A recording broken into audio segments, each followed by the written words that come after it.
Cities in the North Metro are starting to make changes and are in the beginning phases of regulating THC products. You may have to go to a neighboring city to get a legal high.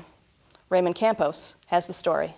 Huge changes are coming to where people can get legal THC products. Cities in the North Metro are trying to find solution to these newly legal products. Cities have decided to either elect for a moratorium or have sought to regulate the products. Spring Lake Park was the second in the state to regulate the sale of THC products. The City Council approved an edible cannabinoid products ordinance that was to license the sale of edible cannabinoid products, and that was a result of legislation that was passed by the state legislature this spring. Spring Lake Park officials wanted to regulate because they saw a moratorium as a temporary solution. I think the council understood that this was something that was likely here to stay, and a moratorium requires you to study something. The only thing to study is really if you're going to allow sales or not. Spring Lake Park based their regulation on their tobacco ordinance. Shops will have to apply for a license and will be subject to a biannual compliance check that will see if the products are being sold to those over 21. But these changes did not come lightly. The Spring Lake Park Council had a lengthy debate on the matter. I don't want to see this city ruined by something like this. I disagree, but I am believing what the attorney says, not your opinion. I've seen it firsthand, Bob. I don't know where you see that. You didn't see it in this city. No, I didn't. I saw it in Chicago. That's fine. Okay? I ain't gonna argue about it. Some of the council members had strong opinions, but that's healthy in a democracy.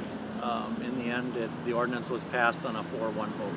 The law took many cities by surprise, and many public safety departments feel as though they have to develop new systems to deal with these new problems. Some cities like Lino Lakes feel like they were left to pick up after the mess of the Minnesota state legislature. The Minnesota legislature enacted a law change which authorized the sale of edible substances with THC. Unfortunately, that legislative process did not engage with the appropriate stakeholders, and so cities throughout the state, learned of this, after it was taking effect, and so it created a real inability to move this forward on the state's timeline of July 1st. And so here in Lino Lakes, there's been a moratorium that was imposed on any manufacturing or sale of these products for 120 days. And so what we are doing currently, we are in the process of drafting ordinance language. Lino Lakes is seeking to pass a 120-day long moratorium that would go in effect in December,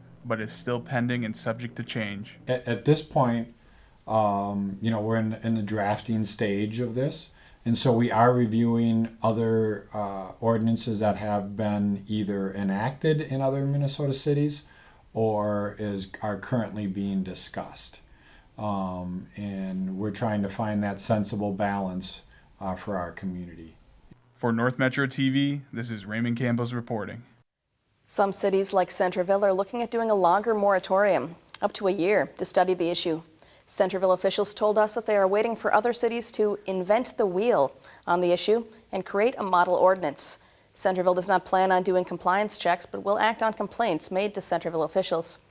Circle Pines is not looking to make any changes because they don't have any places that sell THC products. Ham Lake is still too early in the process to comment on possible upcoming changes. Lexington said it is working with the city attorney to see if they can get THC products to be sold at liquor stores, and the city of Blaine has not yet decided on what action to take.